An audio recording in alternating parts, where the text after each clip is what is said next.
Now, with that, we come to the final session of today, which is a panel discussion on don't just survive, thrive. And to moderate this discussion, I'd like to welcome Aldwyn Altony from Australia. Now, Aldwyn is known as the media queen. She's a TV host, a speaker, photojournalist, and she's also the author of multiple international best-selling books. She's a mass media expert with 37 years of experience, and she's passionate about inspiring more truth and good news in mass media to help decrease depression and suicide rates and lift people's spirits. And this, of course, is a topic that has been very close to her heart, and she has shared that in the recently released book that she co-authored as well, which is My Voice, Stories of Transformation and Purpose, Volume 2, that just became available on Amazon. And of course, we've just shared the details for that. So yes, please do go and grab a copy of that. There have been quite a few number of speakers today who are part of that. And there are many, many more amazing stories in that book. Now, in fact, I want to tell you one more thing about Aldwyn before I let her take over. That in 2018, she founded Mass Media Tribe Meetup Group, right? And also came up with a global Good News Day. And she runs that annually on the 8th of August. And in fact, on June 2020, she also launched a monthly global good news challenge. So she's all about sharing good news and sharing the truth and everything with everybody out there, because she says, you know what, there's too much negativity out there in the media. We don't need any more of that. So let's just share goodness. So thank you, Aldwyn, for being here with us today at My Voice Forum Global 2021. Yeah, it's so fantastic to be here. And thank you, Shika, and for the opportunity to be in My Voice as well. How exciting the launch today and this forum. It's fantastic to be here, and a great honour with these extraordinary ladies that we have on the panel here today from all over the world. So thank you so much for that beautiful introduction. I wanted to say and ask something from you, right? Now, this topic, don't survive, thrive, it's something that you live and breathe every day yourself. Now, I want everybody to know about when and how did you come to this realization yourself? Great question, Neera. Well, for a long time, actually growing up, I grew up as a first-generation Australian, so I have Greek, Turkish, and Ukrainian heritage. I was bullied as a kid. I never felt I belonged. I felt invisible there for a while. I saw a lot of animal cruelty growing up. So growing up with all of this, I actually felt very isolated. I felt very alone growing up, and there was a long time actually that I didn't want to be on the planet. And I went through a really dark period through my teenage years. And there were many times that I just did not want to be here. I went through some really dark depressions. And, they say there's turning points in life, right, that happen for all of us. And, life is like a roller coaster ride where you have your ups, you have your downs. And, sometimes we go round and round in circles. Sometimes we feel like we're going backwards. Sometimes we need to slow down to speed up. And for me, it's been quite a roller coaster ride, and particularly through my teens. I got kicked out of home at 15, and then I moved into a household with a guy who was a drummer in a few different bands. His mother was an alcoholic, his sister was dealing drugs, and every night it was just parties all night. And I went from dux of my primary school, which is basically the highest rank of your primary school, to actually failing everything in year 11 in that environment. And then 6 months into that environment, I actually had a turning point, which was seeing my best friend sleep with my boyfriend in front of me. And I remember just crying my eyes out and called my mum in tears and said, I can't handle this anymore. So the pain of that situation, not being able to handle that situation, she said, come home. And I changed my environment. And then I found the media as a great way to actually release anger and sadness and things I was finding in the world that I wasn't happy about. I found the power of the media, and I embraced myself in the media. I went to uni and did a media degree. From there, I turned my whole life around, and I felt suddenly being in the media that I had a purpose now. I had a way that I could help impact the world, and that was a huge turning point for me. And then And then also a huge thing for me has been personal development.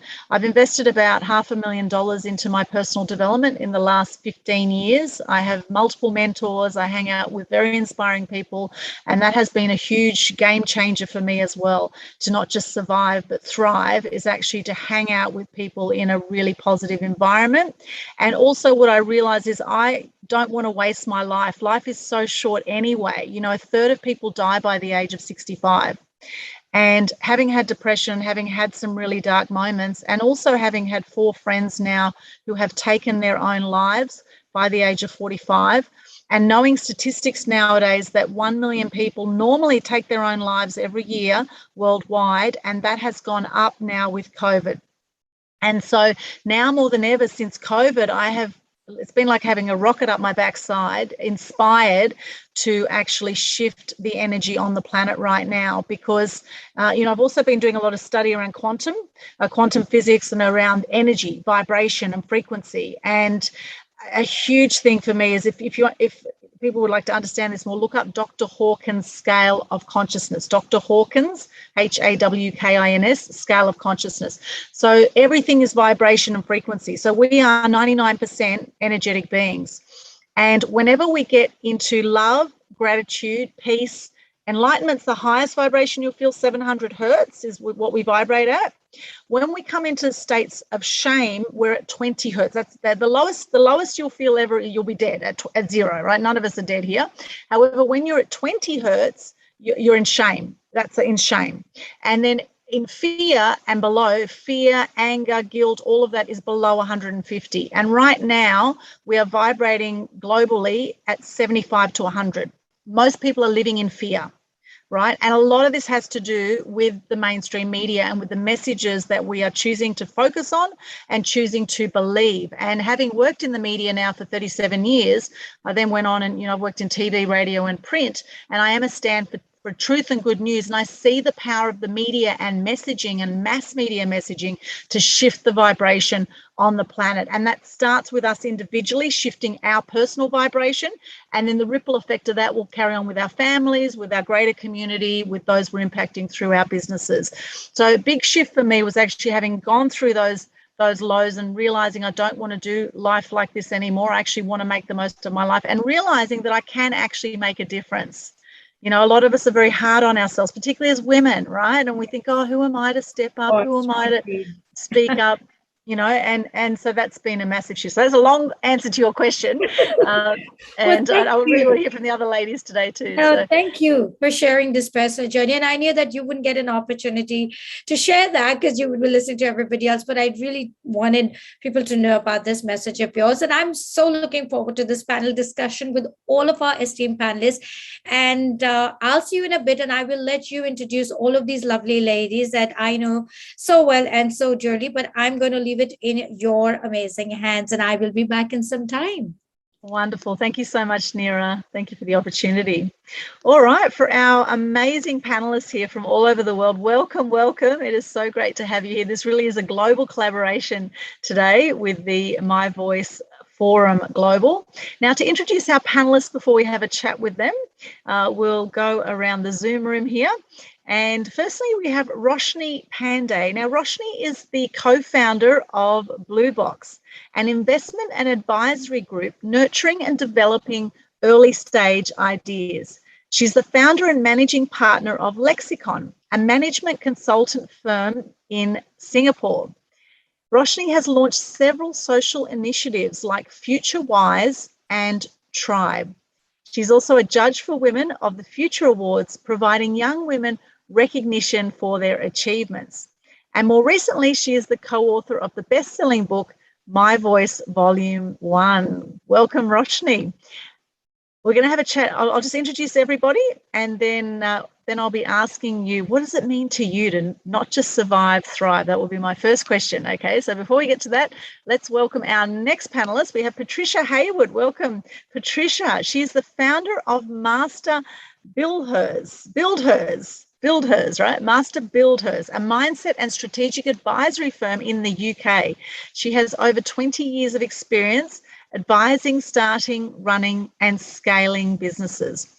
More recently, she became a director at Hexagon and Haywood, advising small construction businesses. She is a podcast host of 30 Days to CEO, and she's a qualified lawyer and holds 3 master's degrees. She's also the co-author of the book My Voice Volume 2, which launches today. Fellow co-author, welcome, Patricia from the UK. Yay, fantastic to have you here. And then also we have on our panel, we have Vanessa Lee Taub. Vanessa Lee, welcome, Vanessa. She's a vice president at an award-winning Asian private bank in Hong Kong with a personal commitment to making a positive impact on people's finances, arising out of her own challenging life circumstances. Vanessa is a licensed financial advisor and has a degree in psychology and drama. She recently joined the Women's Foundation Hong Kong as a mentor. Vanessa is also the co-author of the book My Voice Volume 2, launching today. Fellow co-author, welcome, Vanessa from Hong Kong. Yay, great to have you here. Now, our last person on the panel today is Nirja Singh. Nirja is the Scene Ager, there she is, welcome, which translates as senior teenager. She considers herself a millennial in spirit with the benefit of hindsight, a professional speaker on harnessing generational diversity with 37 years of work and life experience as an advertising executive, 2-time winner of Notion's Litogram Fiction Contest, feature journalist, teacher, documentary script writer, director. At present, she is also the president of the Professional Speakers Association of India. Welcome from India, Nirja. I hope I'm saying that correctly. Nirja. Thank you. Thank you so much. Welcome. Well, let's start with Vanessa. Now, Vanessa's unmuted there, so we'll start with you, Vanessa, with this big question, and we'll go around with everyone. So what does it mean to you, Vanessa? Don't just survive, thrive. Well, Aldwin, first of all, thank you so much for having me here, and it's a real pleasure and honor to join you and everybody else on this panel. Surviving is a very clear. It's going the day to day and not thinking about it. I think we're all pretty much clear when we're just going through the motions, right? And that's pretty meaningless. I mean, generally we tend to find that, well, what is it all about? Either we might sort of start questioning ourselves, or we might head to things to seek other excitement, and then you kind of lose the plot somewhere along the line. So thriving is, for me, in any event, has come about by understanding what it is that's important to me as a purpose outside of myself. What is it that I can do in a bigger way in order to change the world, one person at a time, they say. So that to me is thriving, and finding a way to do that in your day-to-day life. That is where the joy comes. Beautiful, nice answer. Thank you, Vanessa. Let's go over now to Roshni. Roshni, what does it mean to you? Don't just survive, thrive. Now, the voice isn't coming through there for some reason, Roshni. We'll just check the audio on that. I can see you're unmuted. So it could be just these settings in Zoom, or if you have something else open in the background, might be accessing your audio.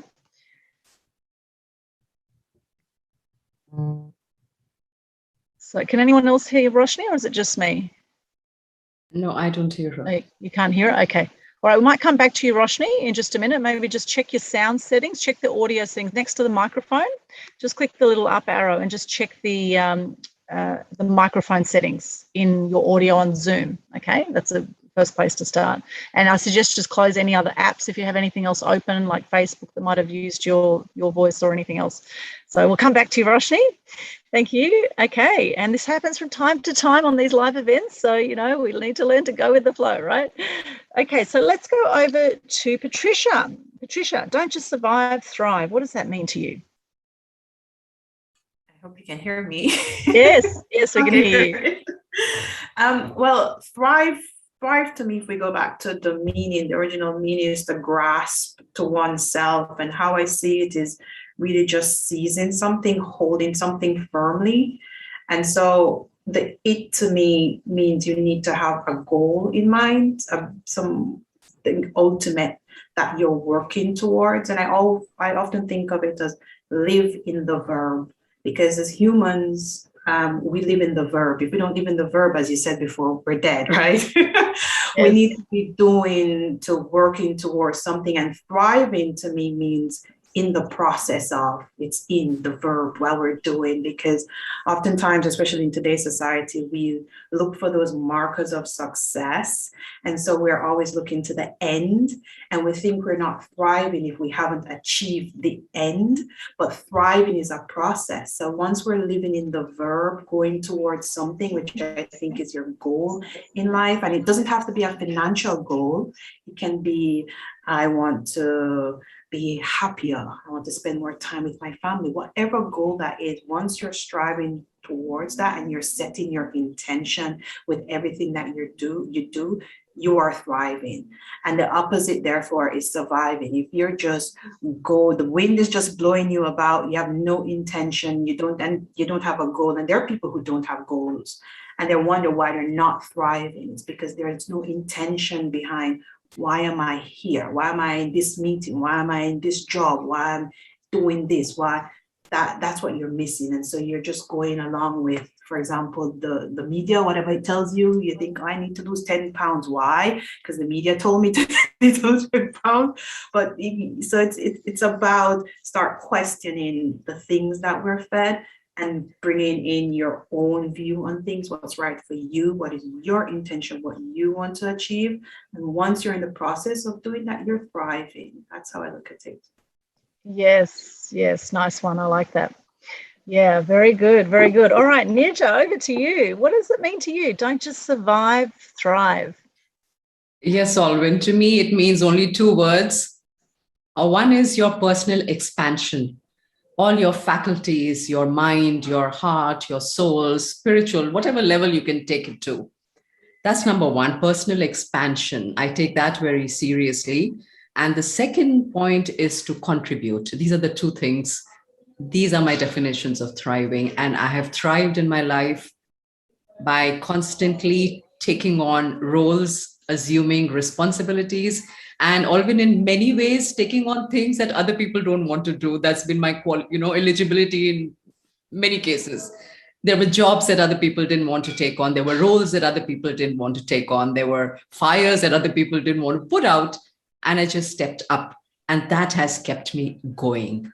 So to me, expansion, contribution, and live with grace and dignity. I think very often, Alvin, we are buying into these scripts that are being sold to us without analyzing them, questioning them. For instance, the gender war today. We'll talk about it if there's an opportunity, but I'm talking about buying into these scripts where many a times the commercial interests or the government or people in power who want to control are selling us, the media, for instance. So to come back to what I started by saying, expansion, personal expansion, and contribution, contribute. That's thriving. Yeah, I love that. They say there's no greater service, no greater purpose than being of service. No greater purpose than being of service. So always, looking beyond yourself. If your why you are here, why you do what you do, if it's bigger than you, you'll be more motivated to do it because it's installed in us to actually be of service, particularly as women. So I think that is absolutely gold. Oh, there we go. It sounds like we've got Roshni back. Yes, I think so. Yes, can you hear me now? Yes, we can. Technology, yes. I love it. I hate it. Welcome back. Thank you very much. No, I just wanted to say that for me, thriving is not so much in the definition, but it's in the how. I think a lot of times we define thriving as how we see somebody else thrive. And I think it's a singular definition that we sometimes opt to follow because it's usually based on something that we've seen someone else do, or somebody's shown us an example of someone who's thriving, and we think that's what it looks like. But I think thriving for everyone is so individual.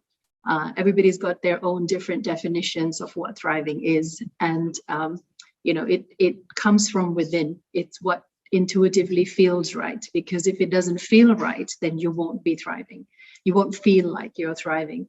So I think thriving as an ideology is universal, but I think it manifests itself quite individually with each one of us. And I think it's more in the how we do it rather than in the what that it is. So I think for me, the focus has always been on how to thrive. The what keeps changing, as somebody said earlier on. At 20, my what was different. At 40, it was different. And that changes, but how you feel like when you're thriving is quite critical. Yes, absolutely. How you're doing life moment to moment, right? Because really at the end of the day, that's all we have, and the power is in the present, right? Now, we have about 60,000 thoughts a day, the average human being. And did you know that 90% of them are the same that you had yesterday, and 80% of them are negative for most people, right? No one here, of course, on this panel. There's other people we're talking about, but it's interesting to notice. So when we have so many thoughts going on, being present is a really challenging thing. And you could be thriving in the present when you're in the moment and you're in that moment of power, right? And this is where meditation is just so powerful. And in fact, all successful people I know, whatever you consider success to be, and I know a lot of people relate that to financial success, they meditate, right? Whatever success, whatever thriving is. And it's not just financial, because financial is just one area of life. And if you look at the wheel of life, we have relationships, we have family, we have travel, we have all these different parts of life. And normally what happens is when people are thriving in one area, they might let another area slip. And we're never going to have a complete round wheel of life in life. But as much as possible, we want to look at the different areas of life. And this is where it's important to take time out for self, I believe, so that we can really thrive, to fill your own cup up so you can help others with the overflow. And as women, we have tended to not be so good at this over time, right? We have tended to give so much to others that we tend to deplete ourselves. And so I think we're coming to very exciting times right now where women's empowerment is happening, right? And there is a shift in energy happening on the planet, and women are leading the fore. They're leading with love, not fear. Now, the powers that be want us to live in fear. We see it in the mainstream media. There's a fantastic documentary I recommend people watch called Out of Shadows. Now, this was banned on YouTube. It came out last year, Out of Shadows documentary. And within a month, it had 10 million views, Out of Shadows, and taken off YouTube because it was controversial. The very first line in is, why do we believe what we believe, was the very first line. And it actually talks about the brainwashing that happens in the media through Hollywood, and it's actually done by 2 stunt guys in Hollywood. So I highly recommend that everyone watch that. And there's so much other information out there that you're not going to see in the mainstream media. And so that's why I say question everything. Question everything. So coming back to each of you, I would like to now ask you, what are your top 3 tips in your life to thrive? What are your top 3 tips to thrive, or whatever you see thriving as for your life? What are the 3 main things you do or tips that you have for others on how to thrive? So we'll come to Vanessa. Over to you, Vanessa, first, please, for that one. Just unmute yourself there, Vanessa. Thank you.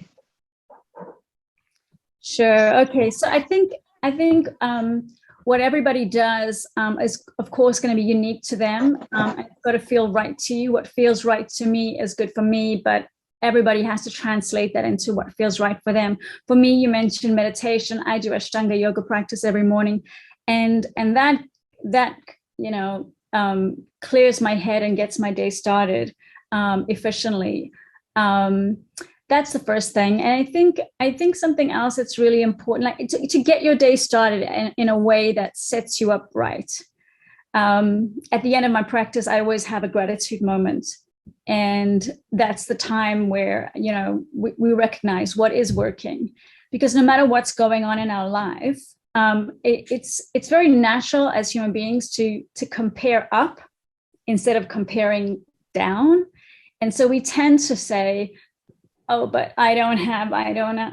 So we have to consciously make that shift from what psychologist Daniel Kahneman, Nobel laureate, talks about, slow thinking and fast thinking. How do we make that shift? I call it mind wiring. So moving from the unconscious, the automatic, to the conscious.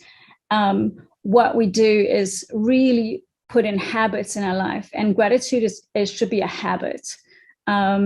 Because as you know, as we know, we've all been through a pandemic that we would never hope to experience again. And so no matter what we're going through, somebody has it worse than us. So we have a lot to thank. In fact, just our breath, we can be grateful that we have our breath. How many millions of people today are not breathing easily? And we forget to do that. And the third thing that I think is really important, and it's called, somebody else mentioned that earlier about sports people visualize success before it happens. You hear about it from a more spiritual point of view. People talk about the law of attraction, or you may talk about energy, or you may even talk about prayer, depending on what angle you come from or whatever your values are. But that concept of imagining what it is you want, and that imagining takes a little bit of time. You may not know what that is. It takes time to figure that out. But the more detailed you can imagine it, the more colorful, the more, if you're imagining a home, the lines on the carpets, the more the edges of the windows, as detailed as you can go. That process of visualization is really important. I do it at the end of my day. At the end of my day, when I visualize how my day went, and also put me back on track to what it is that is my plan for myself, and how that impacts the world. Beautiful. I love that. So many gems in what you just said there, Vanessa. Right. The meditation, yoga is something I love doing as well. Connecting with source, spirit, God, whatever you want to call it. Right. They say we only use 10% of our brain. We are so, so powerful. We are love, energy, abundance. We are everything, and a lot of people do play a very small game because they don't realize, they don't tap into that power and magnificence that is within all of us and around all of us. And right. When we get conscious to that, it's like the iceberg, right? A lot of people are operating like the conscious mind up here. There's this whole iceberg underneath the water that is massive and powerful, and tapping into that source energy is so, so powerful, and that connection. We're never alone. And for those watching this, if anyone's struggling right now, and I'm sure there are people out there having hard times at the moment, just remember you're not alone. Okay, there's always support for you, and you are actually a lot stronger than you believe you are. And so the more you believe that, and the more you build your own inner worth and self-love, the more you'll have that for others. And they say, hurt people hurt people. And I love this saying, hurt people hurt people. If anyone's being nasty to you right now, it's because they're hurting. So the best thing to do with those people is send them love and compassion. You don't have to hang out with those people, but send them love and compassion, right? And so absolute gold. Thank you so much, Vanessa. I want to hear from the other ladies now. Patricia, and we will have questions as well. So anyone watching this, if you have any questions, just let us know, and we'll come to questions in about 20 minutes or so. We'll come around to questions. So Patricia, over to you. What are your top 3 tips to thrive in your life? Oh, well, it's very similar to Vanessa, actually. So I do go within. I found that when I started going within was when things started to change for me. And I think it was Roshni that said about, what is success to you? What are you trying? And for me, is when I stopped looking outside and comparing myself to other people who I absolutely didn't know, people who probably didn't care I was alive, that things really started changing. And one of the things that I do now is I wake up really early. So I wake up around 4, I'll pray, do meditation, read my Bible, spiritual, that type of thing. I might go back to sleep, or I might continue on with my day. But that's huge for me because I'm not a morning person. And I find that has really shifted things for me, more connected. I just sit in silence sometimes. Sometimes I don't have a clue what to say. I just sit in silence. And it's really, really good for me. So that's what I do. So it's going within. And it's also one of the things I started to do is challenge my philosophies, challenge the things that I believe to be true, superstitions, stuff like that. Like, why? Why is it true for me? Or a powerful thing that I do is start looking, who can I see out there who's doing it? If I believe something limiting, because let's say I'm a woman from the Caribbean, I can't do X. okay, let's find a woman from the Caribbean out there who is doing something great. If she can do it, why can't I? So I started challenging these thoughts that I had. And that's when I realized, okay, I can do it. You know, I can do the things that I want to do. I can change these things, chuck them out of the negative stuff out of my head for the most part, and start placing new, enriching, positive thoughts that would really help me. So started really flipping the script and rephrasing some of the things I would tell myself. And I found it really, really helped. I started looking, instead of saying, oh, you're not doing well today, I think, oh, what am I doing well today? And, you know, having gratitude for that. And, you know, one of the things that I always say is live in the verb. So I try to set my intention for everything, every single thing, even going to the supermarket. I'm setting my intention today. I'm going to have a wonderful day at the supermarket.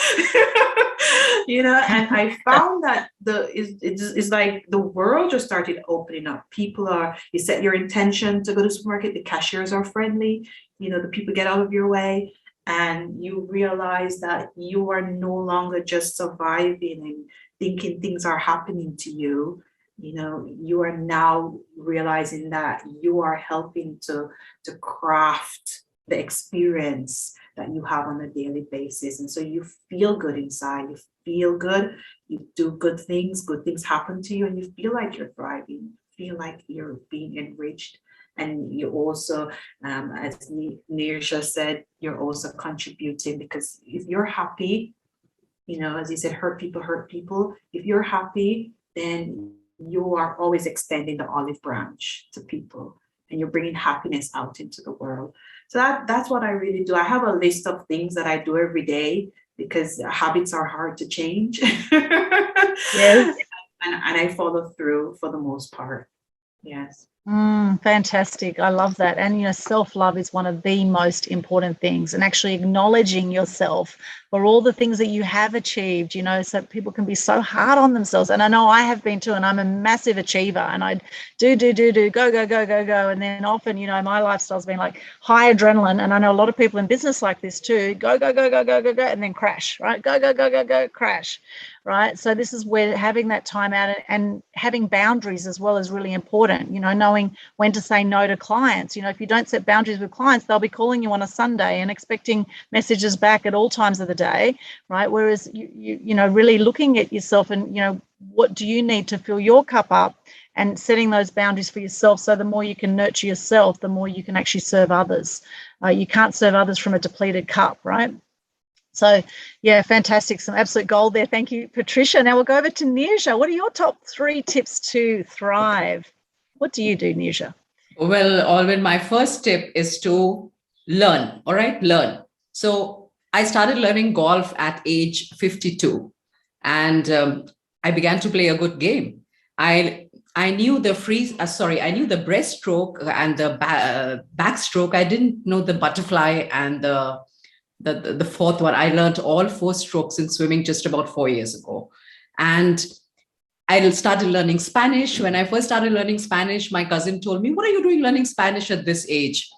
You know, these are the kind of things you hear.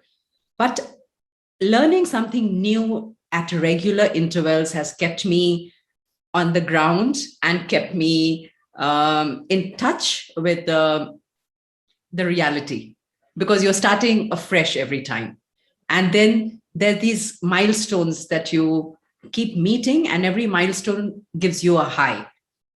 And there is this energy of achievement as you progress from, the beginning alphabet right down to writing a book, for instance. So keep learning. I've been learning constantly. I just finished an MBA course in speaking, the business of speaking. So that is one, my first tip to thrive. Second is give up your addiction to certainty. We always want to be certain. We want to be everything planned. We want to know what the direction is going to be, what the path, what the goal, what our purpose. Give it up. Start saying yes more often. If somebody says, let's climb the Mountain Everest, say yes. Somebody says, let's cycle from Delhi to Chandigarh, which is 250 kilometers. Say yes. I said yes, and I cycled. And that was just maybe 4 years ago. So I've cycled a distance of 250 kilometers on a cycle. I've cycled a distance of 278 kilometers with the border security force, Jawans, they are called in Hindi, soldiers, let's say. So my tip for thriving is stop overthinking, second guessing yourself, and start saying yes. I understand what you mean when you say learn to say no. I realize it's to do with certain boundaries, but essentially start trusting, be a little more benevolent, and stop, like I said, give up your addiction to certainty. So that is the second tip. And the third tip is keep pace with technology. Try. Technology is quite user-friendly. It's a very practical tip. I've written my books on the Jotter app. I would be riding in the car and there was somebody driving for me and I would be punching out on the Jotter app, for instance. There is an app for everything to make life easy for you today. And we are on the way to becoming cyborgs in any case very soon, a couple of decades down the line. So keep pace with technology and you'll be doing yourself a favor. This is my third tip, Alwyn. Yeah, that's it. Thank you. Love it. Wow. I love that. And, it's interesting today, I put a post on social media with a photo of Colonel Sanders from Kentucky Fried Chicken. Now, as much as we may not like Kentucky Fried Chicken, or we know it's very, very bad for us, however, those secret herbs and spices, he started his business at 65, right? So it's never too late. And this is the thing is that, often we want things to happen yesterday. We have high expectations, and the higher our expectations, the more we're going to have let down.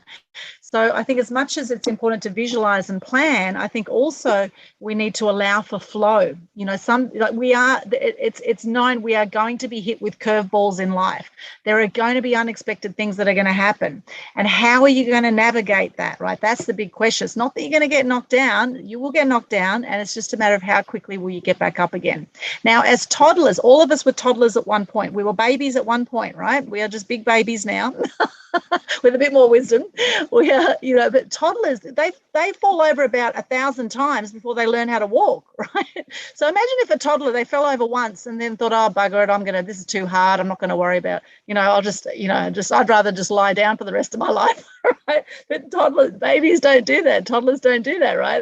They get up again, they have another go, and this is the thing, sometimes I think we need to remember this as adults, remember that we have that inner gumption, that inner get up and go, that we can keep getting up. We are stronger than we think we are, right? You are stronger than you think you are. You are more loved than you think you are. You are more extraordinary than you think you are, right? There's so much possible for each of us. And I'm loving this discussion so far. So let's hear from Roshni now. Over to Roshni. What are your top 3 tips? I really love that analogy you were talking about, Aldrin. I think all of us, when we were little, we were all encouraged to take the next step when we were learning to walk. And there's a saying in Hindi, which I won't do justice to because my Hindi is as rusty as anything. But when a child falls, the mother always says, be careful with your next step. She doesn't say stop walking, right? And so your focus should always be on your next step, how you're going to improve your next step, what you're going to do differently. And that's always stayed with me. It's about taking the next step and just being careful and thoughtful about it. So I just wanted to share, that wasn't part of what I was planning, but your comments about children and how they learn and how they grow is really something that we should keep that inner child in us and remember that when we are learning and growing. I think my 3 tips has changed from before. So these are my new, what I kind of keep in mind. One of the things that I've been is quite choiceful with the words that I use, even in defining tips and things like that, because I think they mean a lot. So ownership is one. I think for thriving, you need ownership. I used to call it accountability, but that to me sounded to me personally too much like responsibility, which didn't really go with, it had an impression of bogging me down. So I decided to change it to ownership. And I think you need to own, like I said earlier, your own definition of what success or thriving looks like. And I think Asian communities do this, but I think a lot of communities do this where you compare yourselves a lot to the Joneses. You know, what will people say? What will people think? So-and-so's kid is achieving this, and, you know, what are you doing? And so I think we all grow up with that. And as much as you try to get it out of your head, it's linked, it's there. And I think subconsciously it does sabotage us quite a bit. So I think, you know, those kind of things of being very mindful and owning your definition of what you want to do, the meaning behind it has to resonate with you, because if it doesn't feel like it, you won't feel like you're achieving or thriving. And I think it also helps with you to have a positive perspective to it, so that it's motivational, it's aspirational, it feels like you're on the right path, because it's yours, you know, and you define it and you get to do whatever you want to it, and nobody else to tell you like what that should and supposed to look like. So I think that owning it gives you a lot of other things like motivation and positive perspective to it. The second one is growth. I think grow yourself. Everybody said that, so I won't talk about it too much, but I think you need to constantly grow yourself. To thrive, you need to think about and change your definitions or learn something else, because this growth mindset stops you from being very static and feeling like you're stuck in a rut.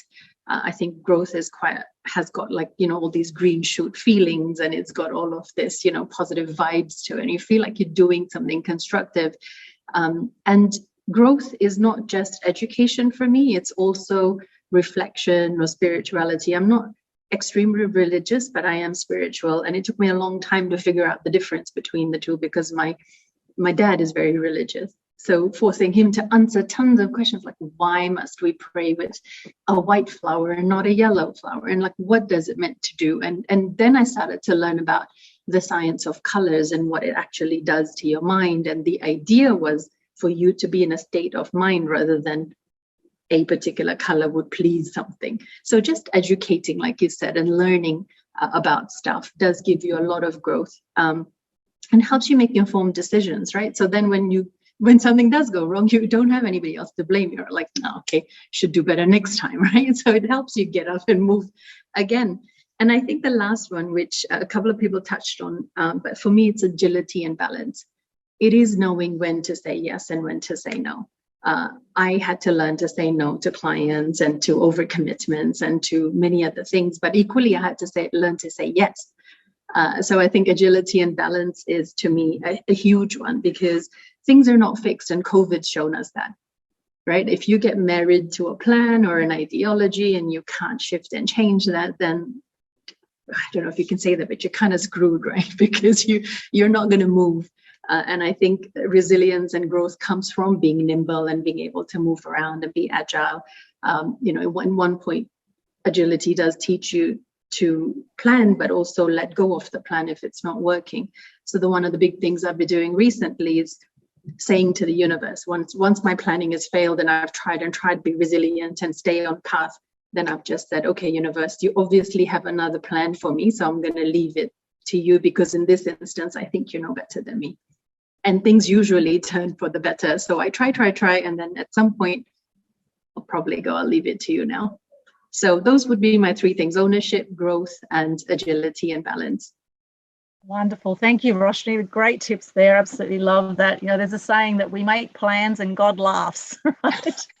Yeah. We make plans and God laughs. And, you know, a great question to ask is, rather than saying, why did this happen to me, ask yourself, how did this happen for me? How did this happen for me? And we attract exactly what we need to get whatever lesson it is, right, to take us to the next lesson or the next area in life, the next step in life. And we will keep attracting the same kinds of circumstances and situations and people into our lives until we get the lessons, right? So be grateful for everything that happens in your life, even if it seems like it's challenging. It just means there's a growth period, because at the end of every breakdown, there's always a breakthrough, right? So hang in there, my friends, hang in there. And thank you so much for the lovely comments in the chat here. Thank you, Neera, saying great conversation. Leanne, hello, fabulous panel. Thank you all for your wisdom. Thank you so much. And any other comments, keep them coming. Manisha, hello, truly inspiring. Leanne, fabulous tips. Neera's loving it. She says, wow. She loves your laughing, actually, Roshni. I was enjoying your laughing there as well. Jacinta says, love those recommendations, Nirja. Anna Von Zimmer, welcome. I'm loving this panel. So much wisdom. Thank you for sharing. Julie says, wow, this is amazing. Princess Nawakego, I'm going to say that. The princess here in the room, very impactful. Well done. Shika says, love the tips from the panelists. Neetha says, lovely insights from all. Everyone's loving it. Thank you so much. Now, I do want to ask quickly before we come to questions, and I could keep chatting with you ladies for hours, but just very quickly, because we've all come from different parts of the world, I would love to know just quickly, we'll start with Vanessa. So Vanessa being from Hong Kong, just very quickly, the energy in Hong Kong at the moment, and what is something you're doing to shift the energy there? Well, the frankness is that I actually can't tell you what the energy like is in Hong Kong because I'm actually in quarantine. So I've been in a hotel room for the last 12 days. And this is the Hong Kong way of dealing with travelers who are coming back in. We go into quarantine in a very strict quarantine into 14 days or 21 days, depending where you're coming from. So I can't tell you what's going on the street because I haven't been out there for a while. And that in itself is quite a circumstance that you don't really anticipate what that's going to feel like. And millions of people are doing it. A lot of people are going into quarantine, but that just gives an example of, experience as a teacher. So to thrive in that situation for yourself, what's the number one thing you are doing in lockdown or in quarantine right now for yourself to help you get through this period? Well, I'll do the same things as I do in normal life. It obviously becomes much more important, and it's everything is quite I would say magnified in a way. So I made sure that I got a sea view room. I need to have space. I still do my yoga every morning, and I film it to keep me accountable as well. So I don't get distracted. I still have my gratitude that I say at the end of my yoga practice. At the end of my day, I have my visualization and my imagination of what it is I'm creating in my world, in my life for greater society. And those habits, I would say, have kept me on track. There's been 1 or 2 days where, I may have worked late and didn't quite go the way I wanted, and it impacts the day. So it's important. I know Roshni and Nirja were talking about uncertainty, and of all times, this is definitely one of them. And certainly being in a confined space for 14 days is a phase of uncertainty. I never knew what it would feel like. And our decision making is different under uncertainty, which is life, really. And if we know a bit about, Dr. Daniel Kahneman, we'll know that, we make decisions with biases and heuristics. So one of them is this bias of imagination, of imaginability. So let's use that to our benefits. Let's say, right, if the things I imagine I might actually believe are true, the things that I imagine are true, okay, the things that I imagine are true. So you kind of go through that phase, and I would say that is the most powerful thing that I experience for myself. I try to share that with my kids. If they're listening in, they'll know. If they're not, they'll hear the recording. And it's something that I try to share as a mentor too, because we've spoken about it earlier. Where you imagine you are is really where you are. And that is the reality. Each of us has our own reality right here. So what's happening on the streets is as important as what's happening inside my head. Absolutely. Love that, Vanessa. Thank you so much for sharing. I'm feeling for you there in quarantine. However, it makes me think of Viktor Frankl. He wrote A Man's Search for Meaning, went through the concentration camps, and some amazing quotes, famous quotes from Viktor Frankl. He says, everything can be taken from a man, but one thing, the last of the human freedoms, to choose one's attitude in any given set of circumstances. to choose one's own way. And another one of his quotes, when we are no longer able to change a situation, we are challenged to change ourselves, right? And Absolutely this is it. No matter what's going on out there, you can still choose to live an empowered life. And I'm going to pop those in the chat for everyone, those quotes. And if you have any questions watching this right now, we'll come to questions very shortly. I just want to hear quickly from the ladies what things are like in their country and what they're doing in their country right now. So Patricia, in the UK, how are things over there and what are you doing to contribute there? Well, things are getting back to normal, opened up. They're trying to drive everyone back to work for the economy, back to the offices. We've been working at home, but back to the offices. Most people do not want to go back to the offices, at least not the way it was before. So there's a push, there's some tension there between the powers that be and what people want. For myself, I've just been watching what I'm consuming. I've cut down my social media, going a lot within, and also having those touch points with friends. And going out now and just talking to random people, like even in the supermarket, just how are you? Having those, I set an intention for myself to talk to one person, at least one person every day that I do not know, just to have that connection to see how everyone is doing and trying to keep a safe space at home. Nice. I like it. Very good, Patricia. I like how you're working there. Very good in the UK. And now over to India, to Nisha. What's it like over there in India? Yes, Alvin. In India, the population density is high, right? So it's a bit of a business as usual right now. And also, I think the Indian philosophy of next life, Kismat, you're going to live many lives. It just keeps you going. People really don't have too much time, Alvin, to be sitting and feeling the fear and the chaos. So it is a bit of business as usual. And what I'm doing is something very exciting. I want to show you this board that I have on my table. And I have my pens, my marker pens that I absolutely love. I'm a stationery freak and I've got this. And what I love doing is initiating a new project, closing it, and then rubbing it off my whiteboard. That's what I'm doing to change the energy. I absolutely love always starting new projects, pushing the envelope, reaching out. So right now in our association, we've started an international networking women's event for women speakers and, collaboration with other speakers associations across the globe. And COVID has given us this opportunity to be connected on Zoom. So one is busy leveraging that. This is primarily what is happening with me. Thank you, Alvin.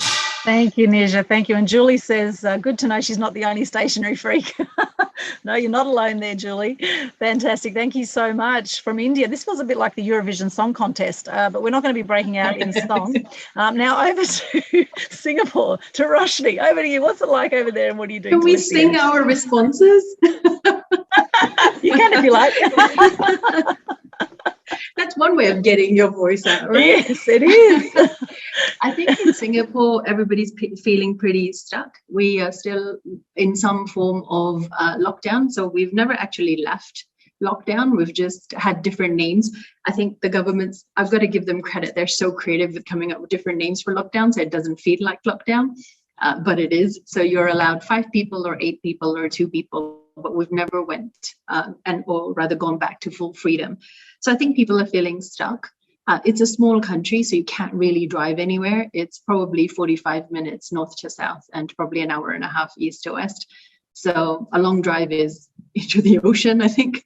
So, I think people do feel a sense of being stuck. There's a lot of also changes in plans. So you'll go back to the office, then you stop, you go back and start working from home. So I think there's a conundrum in terms of planning and feeling stuck. And what I've been doing is both personally and for others, I found it really useful to use this really old framework of what is in control and what you don't have in control, and what's in control keeps changing and what's not in control keeps changing, but at least I have the framework that doesn't change. So what is in control keeps getting smaller, but it still feels like control. And things that you can control are your voice, your energy, your attitude. I know they might feel like really small things because you can't control your income or your freedom, but they still make you feel like it is in control. So I've been doing a lot of mentoring to help get people back into new jobs, because a lot of people have been retrenched, especially in the hospitality sector that I work in a lot. So giving back in terms of helping people build their personal brands or rewrite their CVs or interview practice, etc. But through Tribe, I also have been doing a lot of work for education for kids. So schools have been shut across Southeast Asia. Some kids haven't gone back to school physically for 2 years, and online schooling doesn't help or work in those countries. So these kids are literally 2 years behind now in their education. So we've been doing a lot of work around surf to school, in terms of like kind of getting them internet access to start to go back to school. So these little things give you energy. These little things kind of feel like there is momentum and you're doing something and things are moving.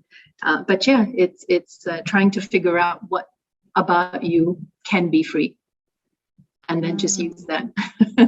Yes, thank you, Roshni. Love that. While there's people out there wondering what shoes to wear, there's people with no feet, right? And it's important to remember that. And, when I have my low periods, I think of a guy called Nick Vujicic, and he's a man with no arms, no legs. And if you haven't heard of him, just look up Man with No Arms, No Legs. He's one of the most inspiring speakers I have ever seen, and extraordinary. And, it just goes to show that, we are all special and unique in our own way.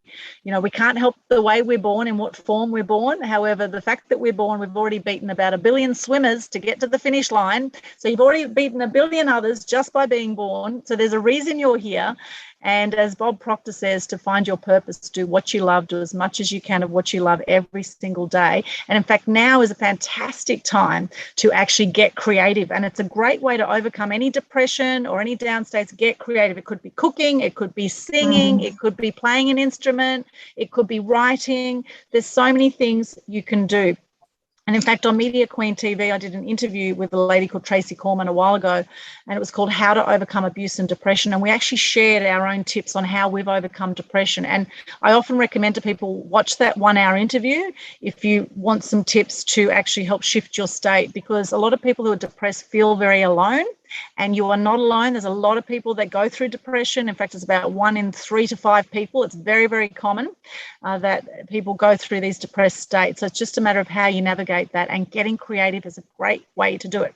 So that's my big tip. And also, I do recommend the Global Good News Challenge we have happening every month. It's a free challenge, Facebook Live challenge, where you can share gratitude and good news. And if you haven't heard about it, then just go to the Facebook page, Global Good News Challenge Facebook page. Also on my link tree, there is a link, which I've just popped into the chat there as well, linktree/Aldwin. And it's a great way to promote yourself. You will also potentially get business out of it as well. So there's lots we can do in our homes, wherever we are in the world. There's lots we can do to shift the energy on the planet, to bring more self-love, to bring that love to others, our family and our environment. And it's like the ripple effect, right? You be the change you wish to see in the world, as Gandhi says.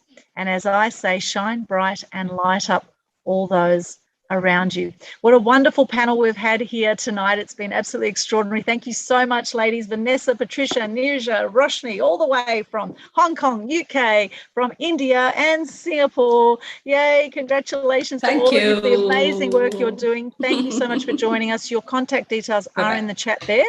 And now I will hand it back to the beautiful Neera to take us to the next stage of this very exciting forum. Thank you, Neera. Thank you very much. Thank you, Aldwin, firstly, for beautifully moderating this session. You're amazing. So thank you so much for doing this. And of course, thank you, Nirja, for joining. Thank you, Vanessa, Patricia, and Roshni, everybody for joining and taking your time out to do this. All of your inputs were amazing, and the chat group is going just crazy with all the messages and everything that is coming through.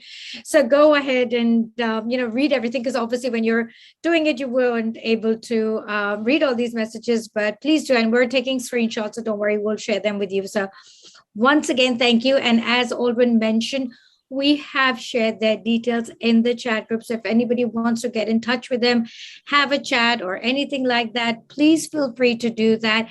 And of course, if you want to get a copy of the My Voice book, volume 1 and 2, which has just been made available, we have shared that in the chat group as well. So thank you once again, ladies, for taking out your precious time. This was amazing. Thank you so, so, so much. And to everybody else watching, don't just survive, thrive. Right. Yay. Thank you. Okay, so we're going to do a quick picture before you all go. Shikha, can I come on line as well? Come on, switch on your video. Don't be shy.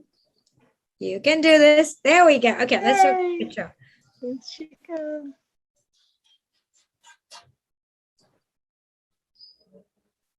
Hold on, let me check.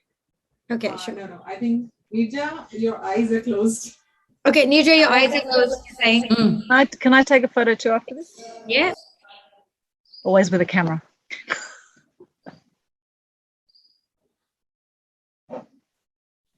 Okay, we got it. Thank you so much, ladies, for joining.